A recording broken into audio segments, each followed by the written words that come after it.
नमस्कार दोस्त, 13.1 प्रश्नावली के 5 क्वेश्चन हमने पार्ट नंबर 1 में कर लिए हैं। उसके बाद पार्ट नंबर 2 है इसका, क्वेश्चन नंबर 6 है। दवा का एक कैप्सूल एक बेलन के आकार का है। किसके आकार का है? बेलन के आकार का है, जिसके दोनों सिरों पर एक एक क्या है? अर्धगोला लटका हुआ है। क्या है? एक एक अर्धगोला लटका हुआ है। पूरे कैप्सूल की लंबाई 14 mm और उसका व्यास 5 mm है। इसका पृष्ठीय क्षेत्रफल ज्ञात करना है। पूरे जो कैप्सूल है उसकी जो लंबाई कितनी है भाइयों? 14 mm। कितनी है? 14 mm। उसका जो व्यास होगा वो कितना है? 5 सेमी। पूरा जो कैप्सूल है उसकी लंबाई कितनी है? 14 mm। और इसका जो व्यास है, डायमीटर है, वो कितना है? 5 mm। तो देखो दोस्तों, कैप्सूल की जो आकृति किस प्रकार की है? बेलनाकार आकृति है ना। फर्स्ट ऑफ ऑल देखो, पहले बेलन जैसी आकृति बनाओ यहाँ पर दोस्तों, और उसके बाद इसके दोनों सिरों पर एक एक क्या है? अर्धगोला लटका हुआ है। क्या लटका हुआ है? एक एक अर्धगोला।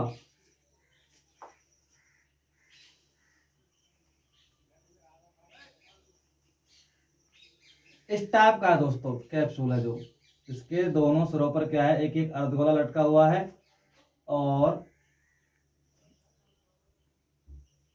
इस जो कैप्सूल की टोटल लंबाई है वो कितनी है? 14 mm। कितनी है? 14 mm।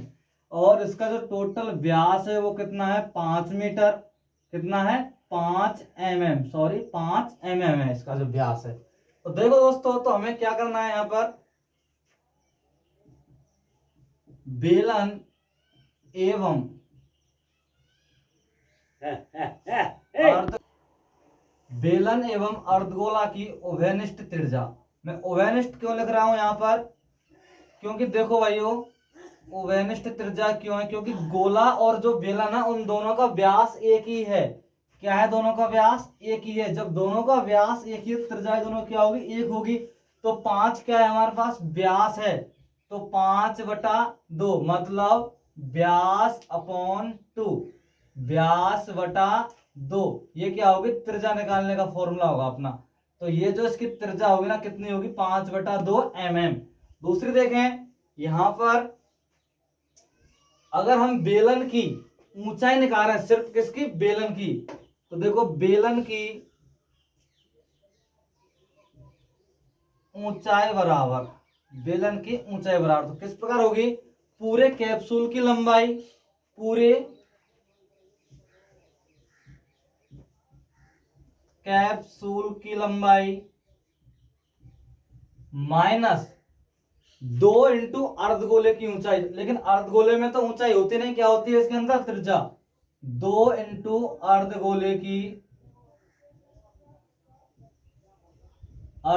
की त्रिज्या।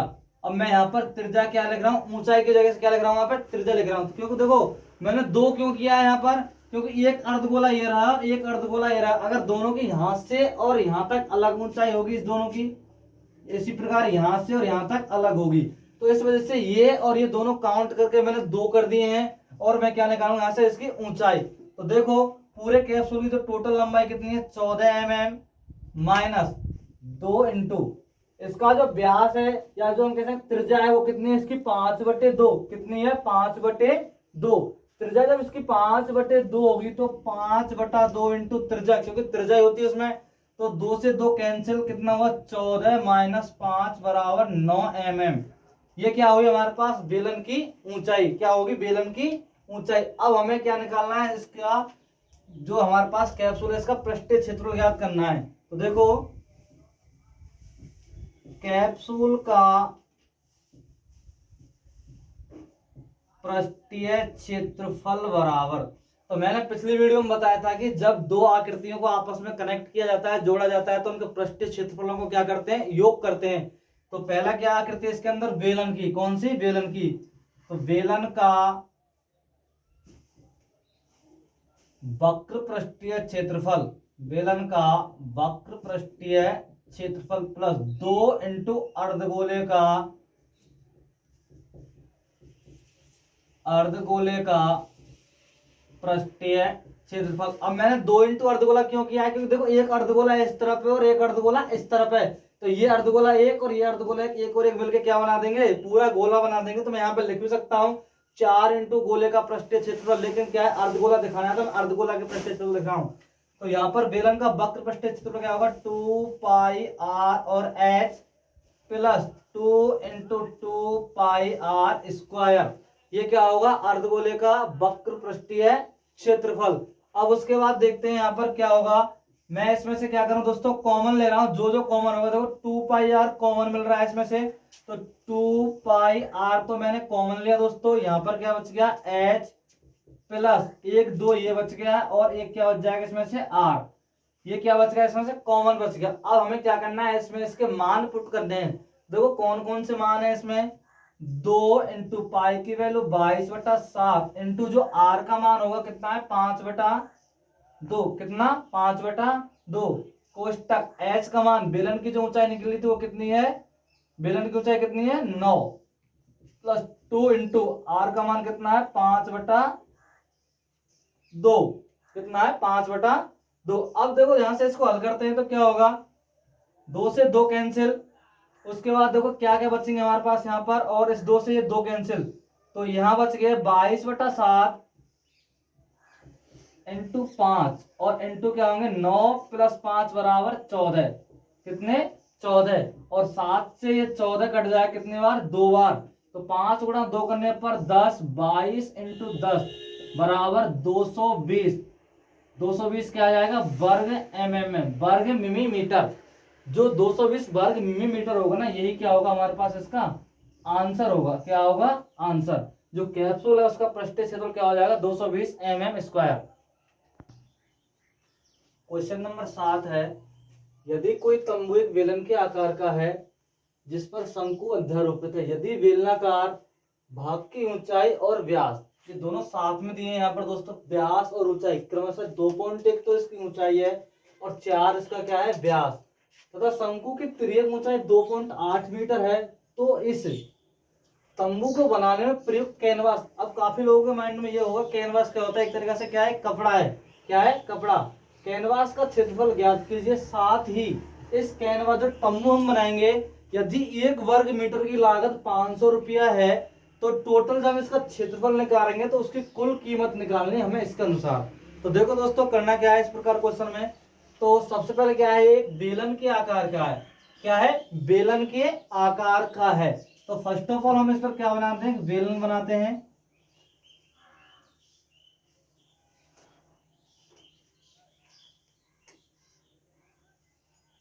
ये क्या होगा, बेलन। फिर कह रहा है जिस पर एक शंकु अध्यारोपित है। अध्यारोपित का मतलब क्या होगा कि जस्ट इनका जो व्यास होगा वो दोनों क्या होंगे, आपस में बिल्कुल समान होंगे। कैसे होंगे, आपस में बिल्कुल बराबर। समान मतलब बराबर। इस प्रकार का कोई टेंट है, मतलब तंबू है इस प्रकार का। जैसे कि ये मान चलो इसमें एक दरवाजा हो गया, और ये इसमें हो गई एक खिड़की, और इस प्रकार का क्या हो गया, टेंट हो गया।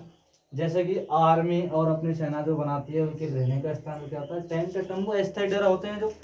तो देखो क्या कह रहा है यहाँ पर ये, कि जो तंबू की इसका जो शंकु आधारित है, यदि बेलनाकार भाग की ऊंचाई, किसकी, जो बेलनाकार है ना, बेलनाकार, सिर्फ और सिर्फ इस भाग की ऊंचाई, कौन से की, बेलनाकार भाग की ऊंचाई कितनी दे रखी है दोस्तों, 2.1 मीटर। 2.1 मीटर। फिर कह रहा है, और इसका व्यास, व्यास कितना है, 4 मीटर, मतलब टोटल जो यहाँ से यहाँ तक व्यास है इसका क्या है, 4 मीटर। फिर कह रहा है तथा शंकु की तिर्यक ऊंचाई कितनी है, 2.8। जो तिर्यक ऊंचाई होगी ना दोस्तों, ये होगी अपनी क्या होगी, तिरछी ऊंचाई कितनी है, 2.8 मीटर। अब देखो सुनो, यदि हमें यहाँ पर शंकु की तिर्यक ऊंचाई नहीं देता तो हम यहाँ पर इसकी तिर्यक ऊंचाई निकालते। तो देखो यहाँ पर करना क्या है, फर्स्ट ऑफ ऑल तो मैंने कंडीशन बताई थी कि जब दो आकृतियां आपस में कनेक्ट की जाएंगी तो वक्र पृष्ठ क्षेत्रफल ज्ञात करना है। और वक्र पृष्ठ क्षेत्रफल बेलन का किस प्रकार निकालते हैं, शंकु का किस प्रकार निकालते हैं, ये मैंने अपनी पिछली वीडियो में बताया, उन्हें देखना ना भूलें। तो देखो करना क्या है दोस्तों, फर्स्ट ऑफ ऑल मैं लिख रहा हूँ यहाँ पर, बेलन की त्रिज्या कितनी होगी, 4/2 मतलब 2 मीटर। और वही त्रिज्या क्या होगी, शंकु के आधार की भी त्रिज्या होगी। शंकु के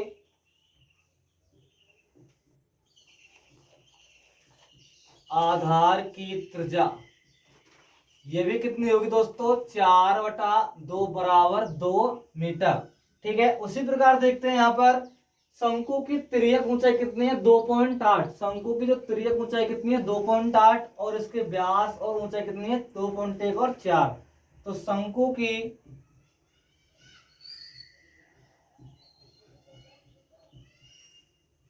तिर्यक ऊंचाई बराबर 2.8 मीटर। अब देखो दोस्तों करना क्या है इसमें, तो हमें पूरे टेंट के पहले क्षेत्रफल ज्ञात करना है टोटल। तो देखो यहां पर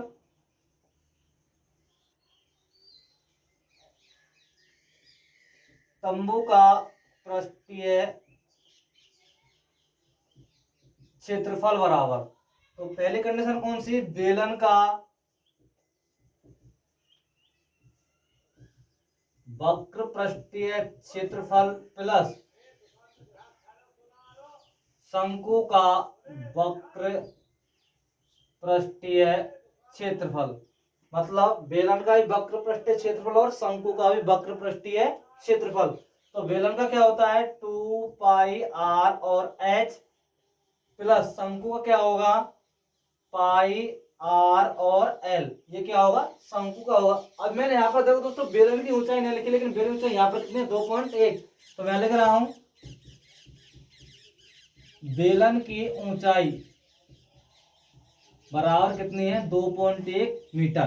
तो देखो यहाँ पर जो कॉमन मिल रहे हैं हम कॉमन लेते हैं। कौन कौन से कॉमन मिल रहे हैं यहाँ पर देखो दोस्तों, एक तो पाई और आर, पाई और आर आपस में क्या है, कॉमन। तो पाई और आर हमें कॉमन लेंगे, तो यहाँ पर क्या बचेगा 2, और यहाँ पर बचेगा एच, प्लस यहाँ का बच जाएगा एल। ये हमें क्या मिल गया, कॉमन मिल गए। अब देखो हम इनमें इसके मान पुट करते हैं। पाई की वैल्यू 22/7 इंटू आर का मान कितना होगा दोस्तों 2, 2 इंटू एच, बेलन की ऊंचाई कितनी है 2.1, कितनी है 2.1, प्लस एल का मान कितना है 2.8, 2.8। ये हमें इनके मान पुट कर दिए। अब आगे देखते हैं दोस्तों क्या होता है ये, इसको यहाँ पर पुट करते हैं। 22 गुणा 2 करने पर 44/7 कोष्टक 2.1 गुणा 2 करेंगे तो मतलब 21 गुणा 2 करना, हमें 21 गुणा 2 करने पर कितने होंगे 42, लेकिन पॉइंट के अंक छोड़ के एक, तो पीछे इकाई अंक की तरफ से कितने, इकाई अंक की तरफ से हम पॉइंट छोड़ेंगे तो 4.2 प्लस 2.8, ये हो गया हमारे पास यहाँ पर। अब क्या करना है देखो दोस्तों, इन दोनों को या तो जोड़ सकते हैं या फिर इन दोनों को साथ से बारी बारी से काट सकते हैं। काटने दोनों को साथ साथ या फिर दोनों को जोड़ लो यहीं पर। तो 44/7 इंटू, इनको यहाँ पर जोड़ते हैं 8 और 2 10, 10 की 0, 4 2 6 और 1 7, मतलब ये कितने हुए यहाँ पर 7.0, और पॉइंट के बाद 0 का कोई महत्व नहीं होता, तो कितने बचेंगे यहाँ पर 7, इससे ये कैंसिल। तो इसका जो क्षेत्रफल होगा वो कितना होगा 44 वर्ग मीटर।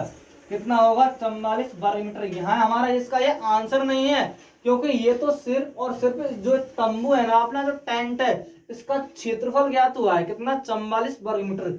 जो अपना पहला क्वेश्चन था ना, प्रस्तुत कैनवास में लागत जो कपड़ा होगा ना उसका क्या है, क्षेत्रफल है। तो मैं यहाँ पर लिख रहा हूं कैनवास का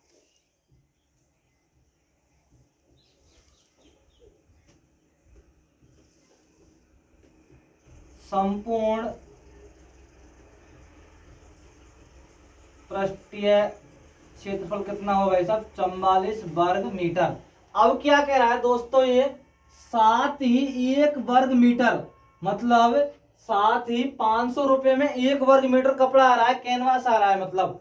तो अपना कितना है 44 वर्ग मीटर है। तो क्या करेंगे, जब एक का दे रखा है और ज्यादा का निकालना है तो हमें क्या कर देना है, गुणा कर देना है।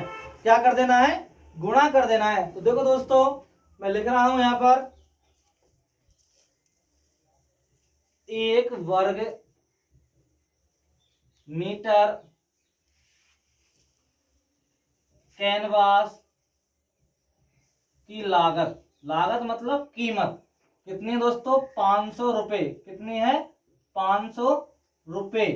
तो कितने की 1 वर्ग मीटर की है, लेकिन हमारे पास कैनवास कितने वर्ग मीटर में 44 वर्ग मीटर में, अतः 44 वर्ग मीटर कैनवास की कुल कीमत बराबर क्या होगा दोस्तों, आपस में क्या कर देना है, गुणा 44 इंटू 500। तो हमें टोटल रुपए निकल के आ जाएंगे जितने हमारे पास इसकी कीमत होगी। तो 5 का गुणा 4 से करते हैं तो 500 के 20, और 500 के 20 और 2 22, और 2 जीरो पहले छेड़ दी थी हमारे पास, तो कितने हुए टोटल 22,000 रुपए। तो टोटल जो अपना जो आंसर होगा ना पैसों में, कितना होगा 22,000 रुपए। कितना होगा 22,000 रुपए। तो हमें कर किया क्या था क्वेश्चन में, देखो दोस्तों, फर्स्ट ऑफ ऑल हमें इस क्वेश्चन के अंदर इसकी तिरछी ऊंचाई दी हुई थी, ऊंचाई भी दी हुई है और व्यास भी दिया हुआ है। बस हमें क्या करना है, इसके सूत्र लग के और उसका क्या करना है, मान पुट करना है, और मान पुट के अनुसार हमने क्या किया इस क्वेश्चन का आंसर। दूसरी बात थी कि ध्यान दीजिए, इस तंबू का आधार कैनवास से नहीं ढका गया है। तो एक छोटी सी बात है, तुम सोचने वाली बात सोचो कि जब कोई इस प्रकार का तंबू होगा, तो तंबू जो होगा तो एक मतलब वो धरती पर लगाया जाएगा, जमीन पर लगाया जाएगा, और जमीन पर जब लगाएंगे तो वो यहाँ से यहाँ तक ढक दिया जाएगा, यहाँ से यहाँ तक ढक दिया। ये हिस्सा कोई जमीन का टच करेगा ओनली, खाली के जमीन को स्पर्श करते हुए इसको भी ढक देंगे नहीं, क्योंकि ये तो जमीन का पहले से ढका हुआ होगा। तो इस वजह से इस आधार को यहाँ पर कैनवास से नहीं ढका गया है। अगला क्वेश्चन है 8वां, ऊंचाई 2.4 सेमी और व्यास 1.4 सेंटीमीटर वाले ठोस बेलन से, बेलन कैसा है, ठोस, में से इसी ऊंचाई और इसी व्यास वाला एक शंकुआकार खोल, खोल मतलब एक शंकु के आकार का हिस्सा काट लिया जाता है उसमें से, शेष बचे ठोस का निकटतम वर्ग सेंटीमीटर में पृष्ठीय क्षेत्रफल ज्ञात करना है। तो देखो दोस्तों क्या करना है हमें इस क्वेश्चन में, कि मान के चलो ये एक बेलन है ठोस,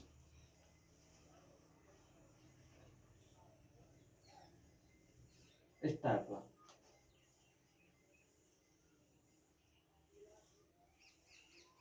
इस टाइप का ऐसे ठोस बेलन है ये। अब इसमें से क्या किया गया है कि एक शंकु आकार खोल का मतलब एक हिस्सा काटा गया है शंकु के आकार का। तो देखो दोस्तों ये शंकु के आकार का हिस्सा इसमें से इस प्रकार काट के अलग किया गया है, मान चलो ये क्या हो गया, एक शंकु हो गया।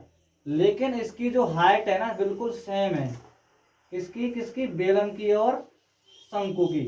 मतलब ये जो हिस्सा है इसमें से काट के बिल्कुल अलग कर दिया गया है, तो ये ठोस ठोस हिस्सा बचेगा दोस्तों यहाँ पर, और इसी प्रकार ये यहाँ पर इसका ठोस ठोस हिस्सा बचेगा।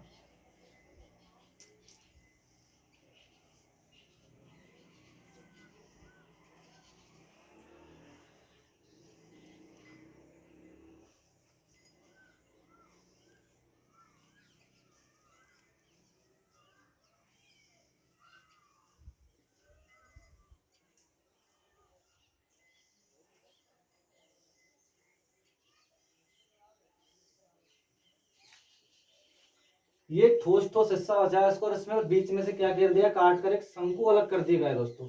तो देखो मैं यहाँ बता रहा हूँ कि इसकी ऊंचाई कितनी है, मतलब शंकु की और जो बेलन की जो टोटल हाइट है वो कितनी है, 2.4 सेंटीमीटर।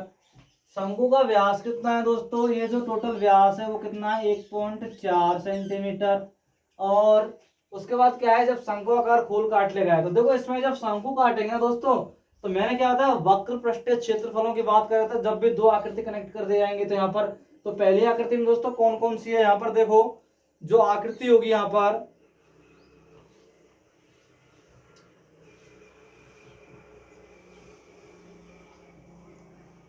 शेष बची ठोस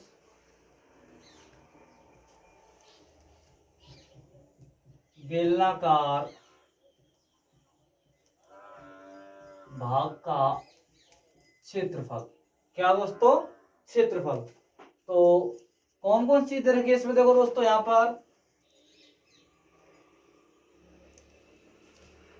ये हमें ज्ञात करना है यहाँ पर, और इसमें कौन कौन सी चीज ऐड कर रखी है, देखो बेलन का वक्र पृष्ठीय क्षेत्रफल प्लस दूसरी आकृति क्या है, शंकु का वक्र पृष्ठीय क्षेत्रफल प्लस जो अपना क्या है दोस्तों, ये जो आकृति किसकी है, बेलन की, बेलन के आधार का क्षेत्रफल भी हमें क्या लिखना है, इसमें ऐड करना है, बेलन के आधार का क्षेत्रफल, बेलन के आधार का क्षेत्रफल। ये तीन चीज हमें ऐड करनी है इसके अंदर, कौन कौन सी, एक तो बेलन का वक्र पृष्ठ से 2 पाई आर, और शंकु का पाई आर और एल, और पाई आर और स्क्वायर। अब देखो दोस्तों, मैंने यह वक्र पृष्ठ क्षेत्रफल और शंकु और जो बेलन है इनके दोनों के अलग अलग पार्ट बनाए हैं, तो उनको देखें किस प्रकार मैंने ज्ञात किया है इनको, और इसके ऊपर एक अलग से क्वेश्चन भी दिया है, तो क्वेश्चन किस प्रकार हो रहा है तो उन्हें पिछली वीडियो में जा करके जरूर देखें। तो देखो दोस्तों, मैंने यहाँ पे इनकी ऊंचाई त्रिज्या वगैरह भी लिखी नहीं, तो मैं यहाँ पर लिख रहा हूँ दोस्तों, ओनली सूत्र कंप्लीट कर लिए मैंने यहाँ पर इनको लिख के, और मैं इनको यहाँ पर ऐसे बॉक्स में बंद कर रहा हूँ। तो उसके बाद क्या करना है देखो दोस्तों, मतलब ये जो शंकु है और ये जो बेलन है इन दोनों की ओवेनिष्ठ त्रिज्या होगी, जो शंकु एवं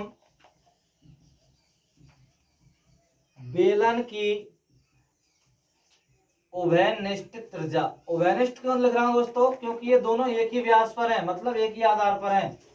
ओवेनिष्ठ त्रिज्या बराबर क्या होगी, देखो आर बराबर 1.4/2 सेंटीमीटर। व्यास की आदि क्या होती है त्रिज्या, क्योंकि 1.4 क्या है इसका व्यास है। और दूसरी चीज है यहाँ पर देखो दोस्तों, शंकु एवं बेलन की ओवेनिष्ठ ऊंचाई।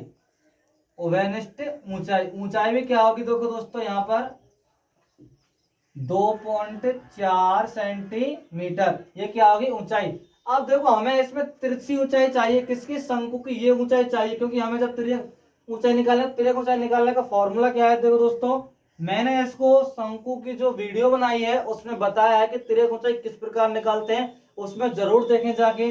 तो मैं इसको यहाँ पर डायरेक्ट लिख रहा हूं दोस्तों, तिर्यक ऊंचाई।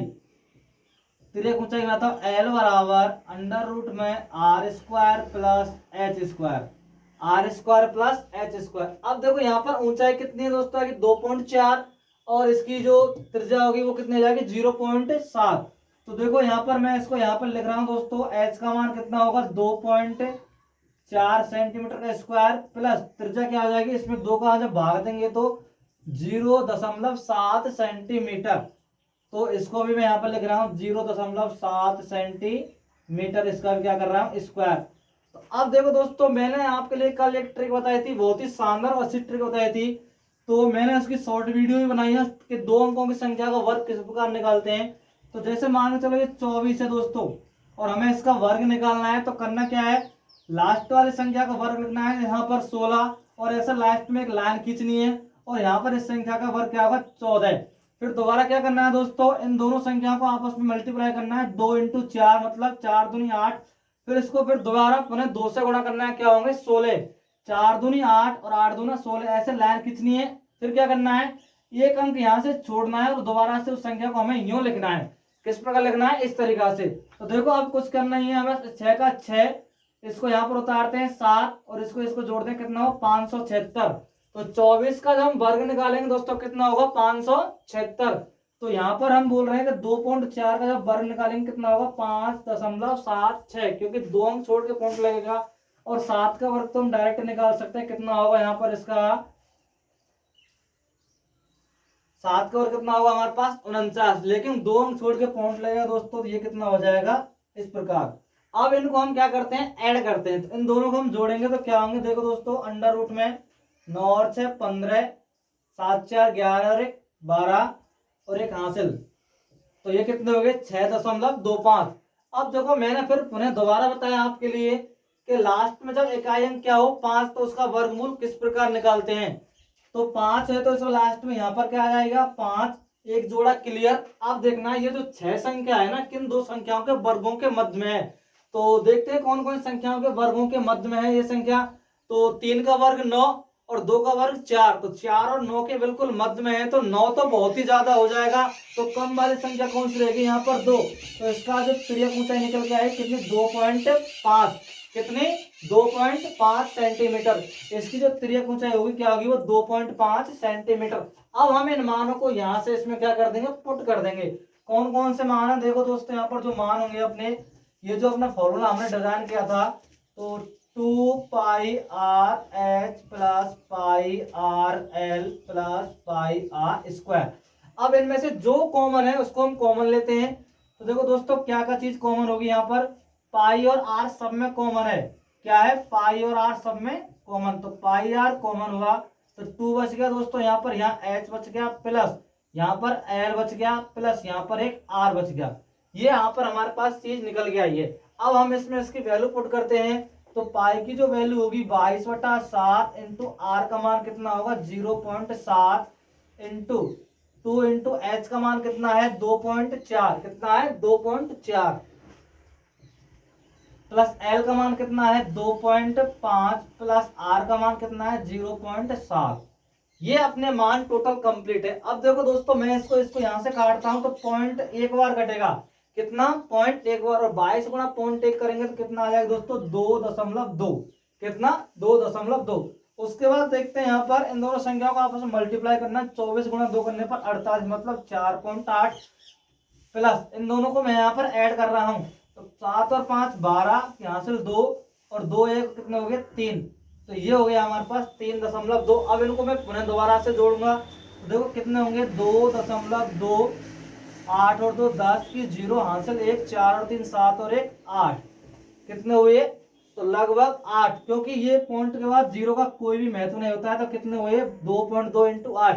अब 22 गुणा 8 करने पर कितने होंगे दोस्तों 22 अट्ठे 176, कितने 22 अट्ठे 176, लेकिन यहाँ पर कितने अंक छोड़ के पॉइंट है 1, तो इसमें से एक तरफ से एक अंक छोड़ेंगे तो कितना हुआ 17.6 वर्ग सेंटीमीटर। लेकिन इसमें क्या है लगभग में निकटतम वर्ग सेंटीमीटर में आंसर पूछा है। तो देखो दोस्तों क्या करेंगे, जब दशमलव के बाद 5 या 5 से बड़ी संख्या होती है, क्या 5 या 5 से बड़ी संख्या होती है, तो सामने वाली संख्या का एक अंक हम क्या कर देते हैं बढ़ा देते हैं। तो इसका जो निकटतम आंसर होगा वो लगभग में आंसर होगा दोस्तों, क्या होगा 18 वर्ग सेंटीमीटर। ये क्या होगा इसका आंसर, मतलब लगभग में क्या होगा, जो लगभग आंसर होगा इसका 18 वर्ग सेंटीमीटर। अब इसी में देखते हैं दोस्तों अगला जो क्वेश्चन होगा अपना 9वां।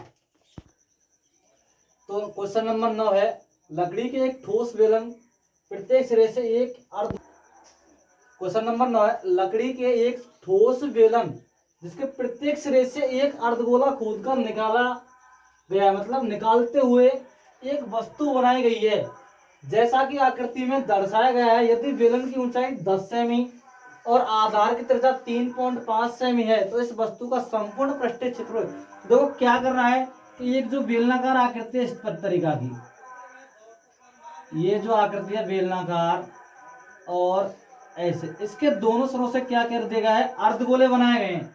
क्या बनाए गए हैं अर्धगोले, इस टाइप के अर्धगोले बनाए गए हैं दोनों सिरों से, ये जो आकृति है।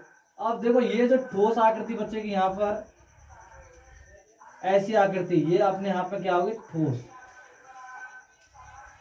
क्या होगी ठोस आकृति ऐसी।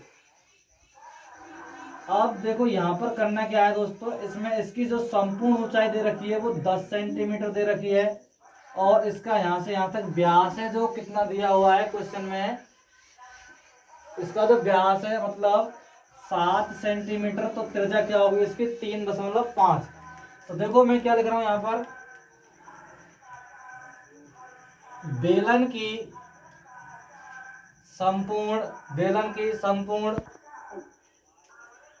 संपूर्ण ऊंचाई 10 सेमी, और देखो सुनो इसकी त्रिज्या, मतलब किस किस की दोस्तों यहाँ पर बेलन और जो अर्धगोल है उनकी उभयनिष्ठ त्रिज्या कौन कौन सी, r बराबर 3.5 सेमी। देखो मैंने यहाँ पर 7 लिख दिया ना दोस्तों, 3.5 ही है, लेकिन ये इसका व्यास है तो त्रिज्या कितनी होगी 3.5 सेंटीमीटर। देखो करना क्या होगा दोस्तों इस प्रकार के क्वेश्चन के अंदर, ये जो बेलन है मैंने पहले बताया जब दो आकृति कनेक्ट की जाती है तो क्या होता है वक्र पृष्ठीय क्षेत्रफल कनेक्ट करने पड़ते हैं। देखो वस्तु का संपूर्ण पृष्ठीय क्षेत्रफल बराबर बेलन का वक्र पृष्ठीय क्षेत्रफल प्लस 2 इंटू, क्योंकि एक अर्धगोला तो ये रहा और एक अर्धगोला ये रहा, 2 इंटू अर्धगोले का वक्र पृष्ठीय क्षेत्रफल तो देखो दोस्तों क्या करना है, बेलन का वक्र पृष्ठीय क्षेत्रफल क्या होगा 2 पाई आर और एच, इसका क्या होगा 2 इंटू 2 पाई आर स्क्वायर। ये दोनों की वीडियो मैंने अलग अलग बनाई है, तो उन वीडियो को जरूर देखें वो किस प्रकार बनाई है और कौन कौन सी चीज किस प्रकार निकाली गई उसमें। तो देखो दोस्तों यहाँ पर इसमें जो जो सारनिष्ठ है हम उसको कॉमन लेते हैं 2 पाई आर, और 2 पाई आर इसमें क्या होगा सारनिष्ठ होगा मतलब कॉमन होगा। तो यहाँ क्या बचेगा दोस्तों एच प्लस 2 और क्या बच जाएगा आर। ये यहाँ पर हमारे पास क्या बच जाएगा सारनिष्ठ बचेगा। अब हम इसको इसमें वैल्यू पुट करते हैं, 2 इंटू पाई की वैल्यू 22/7 इंटू आर का मान 3.5, कितना 3.5, और एच का मान कितना है दोस्तों 10 सेंटीमीटर, प्लस 2 इंटू 3.5। अब देखो दोस्तों यहाँ पर इसकी जो हल करते हैं, देखो यहाँ पर इसको इससे गुणा करते हैं तो 0.5 फिर कट जाएगा यहाँ पर ये, और 22 गुणा 0.5 करेंगे तो कितना आएगा 11, कितना 11, मतलब 22 गुणा 5 करने पर 110 आता है, लेकिन यहाँ पर क्या है पॉइंट, तो पॉइंट के बाद जीरो हट जाएगी तो डायरेक्ट क्या लिख देंगे इसको 11। तो ये हो गया 11 इंटू 2, ये 2, इसका गुणा करने पर कितना आएगा 11, 22 गुणा 0.5 करने पर क्या आएगा 11, मतलब 22 गुणा 5 कर आएगा तो 110, लेकिन पॉइंट के बाद जीरो का कोई महत्व नहीं होता, उसको क्या लिखना डायरेक्ट है सीधा 11। तो 11 गुणा 2, और इनको यहाँ पर हल करते हैं तो 10 प्लस, अगर हम 3.5 का गुणा 2 से करते हैं, मतलब 3.5 गुणा 2 से करते हैं कितना होगा 7, कितना होगा 7। अब 11 गुणा 2 करने पर 22, और ये कितने हुए 17, और 22 गुणा 17 करने पर क्या होगा 22 22 सत्ते 154 हासिल 15, और 22 से कम 22, 22 और 15 कितने हुए दोस्तों 37, कितने हुए 37, 374 वर्ग सेंटीमीटर। ये क्या होगा इसका आंसर, क्या होगा दोस्तों इसका आंसर 374 वर्ग सेंटीमीटर। तो देखो दोस्तों ये एक एग्जांपल है, हमें बहुत ही खतरनाक और इम्पोर्टेंट एग्जांपल है, एग्जाम बहुत ही इम्पोर्टेंट और मोस्ट एग्जांपल है। एक घन को प्रत्येक पृष्ठ का 100 वर्ग सेंटीमीटर क्षेत्रफल दिया हुआ है, मतलब जो कोई घन है उसके प्रत्येक पृष्ठ का जो 100 वर्ग सेंटीमीटर क्षेत्रफल दिया हुआ है, यदि आधार के समांतर द्वारा घन को काट कर दो बराबर भागों में बांट दिया जाए तो प्रत्येक भाग या समान भाग का संपूर्ण पृष्ठीय क्षेत्रफल ज्ञात कीजिए। तो देखो दोस्तों हमें यहाँ पर सबसे पहले क्या कर रहा है कि घन का प्रत्येक पृष्ठ का क्षेत्रफल। तो देखो सुनो दोस्तों, घन के प्रत्येक पृष्ठ का क्षेत्रफल बराबर कितना दिया है 100 वर्ग सेंटीमीटर। तो घन का प्रत्येक पृष्ठ वर्गाकार होता है। दोस्तों ये मोस्ट और इम्पोर्टेंट और फैक्टरी बात है, इसको आपको बिल्कुल विशेषकर ध्यान रखना है कि घन का जो प्रत्येक पृष्ठ होता है वो वर्गाकार होता है। मैंने पिछली वीडियो में बनाया है घन किस प्रकार वर्गाकार होता है और क्यों होता है, क्या चीज होती है उसमें। तो जब वर्गाकार होता है तो हम यहाँ पर प्रत्येक पृष्ठ का क्षेत्र क्या लिख सकते हैं, घन के वर्गाकार पृष्ठ का क्षेत्रफल, क्या लिख सकते हैं वर्गाकार पृष्ठ का क्षेत्रफल। तो देखो घन के वर्गाकार पृष्ठ का क्षेत्रफल बराबर क्या होगा दोस्तों भुजा का स्क्वायर, माना घन की भुजा बराबर x सेंटीमीटर, क्या मान ली x सेंटीमीटर। तो घन की भुजा x है और इसका क्षेत्रफल होगा भुजा स्क्वायर, और प्रत्येक पृष्ठ का क्षेत्रफल क्या होगा भुजा स्क्वायर, मतलब 100 के स्क्वायर भी। तो भुजा का स्क्वायर बराबर 100 का स्क्वायर, इसमें से यहाँ पर क्या करेंगे स्क्वायर हटाएंगे, इस पर क्या लगा देंगे अंडर रूट, और इसमें 10 जो 100 का वर्गमूल होगा वो क्या निकल के आएगा दोस्तों 10 सेंटीमीटर। किस प्रकार निकालते हैं इसको, देखो यहाँ पर x बराबर जब मैं इस पर अंडर रूट लगाऊंगा दोस्तों तो इस संख्या को क्या हो जाएगा 10, और इसकी पावर कितनी हो जाएगी 1/2। आगे इसको हल करते हैं 10 की पावर मतलब स्क्वायर बटा इसको ऐसे कैंसिल कर देते हैं, क्या बच जाएगा 10 सेंटीमीटर। अब देखो दोस्तों हमें क्या बनाना है घन बनाना है, यहाँ पर क्या बनाना है घन।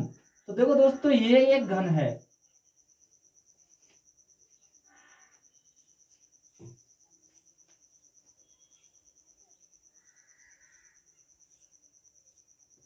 ये क्या है घन। अब दोस्तों मैं क्या कर रहा हूँ, इसकी जब ये घन होगा ना, इसकी टोटल भुजा 10 सेंटीमीटर 10 सेंटीमीटर 10 सेंटीमीटर, ऐसे टोटल भुजा कितनी होंगी, 10-10 सेंटीमीटर की होंगी। किसकी? 10-10। तो अब देखो इसमें क्या है, आधार के समांतर, किसके, यदि आधार के समांतर समतल द्वारा घन को क्या कर काट दिया जाता है, तो देखो जब ये आधार होगा तो इसके समांतर घन को इस प्रकार दो भागों में बांट दिया जाएगा दोस्तों। तो किस प्रकार दो भागों में बांट दिया जाएगा, देखो इसमें कौन कौन से परिवर्तन होंगे। जब हम इसको दो भागों में बांटेंगे ना दोस्तों, देखो क्या होगा, इसकी जो ये लंबाई, इस पर कोई फर्क नहीं होगा, और आकृति किसकी होगी, घनाभ की। मतलब घन को दो भागों में बांटने पर घनाभ बनता है। ये भी मैंने अपने घन की वीडियो में बताया है, कौन कौन से क्या किस प्रकार बनते हैं, घनाभ बनता है। अतः घनाभ की लंबाई बराबर 10 सेंटीमीटर, और इसकी चौड़ाई पर भी कोई फर्क नहीं पड़ेगा दोस्तों। तो चौड़ाई भी कितनी होगी इसकी, 10 सेंटीमीटर। लेकिन फर्क किस पर होगा दोस्तों, इसकी हाइट क्या होगी, कम हो जाएगी। जब बराबर दो भागों में काटेंगे तो इसकी जो ऊंचाई होगी ना दोस्तों, ऊंचाई क्या हो जाएगी, 10/2 मतलब 5 सेंटीमीटर क्या हो जाएगी, ऊंचाई आधी हो जाएगी, बराबर बराबर। तो देखो ये यहाँ से यहाँ तक और ये यहाँ से यहाँ से बराबर बराबर होगी, बिल्कुल बराबर। इस वजह से ये आधी और ये आधी और आधी आधी मिलकर क्या हो जाएगी एक, मतलब ये जो 10 की वैल्यू, ये x मान ली, ये x मान ली, x मिलकर मतलब 2x, और 2 जब भाग देंगे 10 में तो कितना आएगा, 5। जो x की वैल्यू निकालेंगे 5 आ जाएगी। तो देखो घनाभ का संपूर्ण पृष्ठीय क्षेत्रफल ज्ञात करना है हमें। घनाभ का संपूर्ण पृष्ठीय क्षेत्रफल, घनाभ का संपूर्ण पृष्ठीय क्षेत्रफल क्या होगा दोस्तों, 2 × LV + BH × HL। तो लंबाई क्या होगी दोस्तों, L, चौड़ाई क्या होगी दोस्तों, B, और हाइट क्या होगी दोस्तों इसकी, H। ये होंगी। अब हमें क्या करना है, बस इनको मान पुट करना है। और मैंने घनाभ की फर्स्ट वीडियो बनाई है, पहली है मेरी, उसमें मैंने बताया है इसको किस प्रकार निकालते हैं, तो उसको भी देखें किस प्रकार निकालना है। रटना नहीं है, बस क्वेश्चन को देखना है किस प्रकार निकालना है। अब इसकी यहाँ पर इसकी वैल्यू पुट करते हैं। 2 × L का मान कितना है, 10, × B का मान कितना है दोस्तों, 10, प्लस B का मान कितना है, 10, ऊंचाई कितनी है, 5, प्लस ऊंचाई 5 × 10। अब इनको क्या करना है, हल करना है। 10 × 10 100, प्लस 50 प्लस 50। अब देखो दोस्तों ये कितने, 50 और 50 100 और 100 कितने हुए, 200। 2 × 200 बराबर कितना होगा, 400 वर्ग सेंटीमीटर। ये क्या होगा दोस्तों इसका आंसर, ये अपने घनाभ का संपूर्ण पृष्ठीय क्षेत्रफल होगा। तो दोस्तों मैं आशा करता हूँ आपको ये क्वेश्चन काफी अच्छे पसंद आए होंगे, और ऐसी अच्छी विडियो देखने के लिए मेरे चैनल को सब्सक्राइब करें और देखना ना भूलें, और कमेंट जरूर करें, और मेरे जो चैनल है उसको आगे शेयर जरूर करें। तो जय हिंद दोस्तों, धन्यवाद।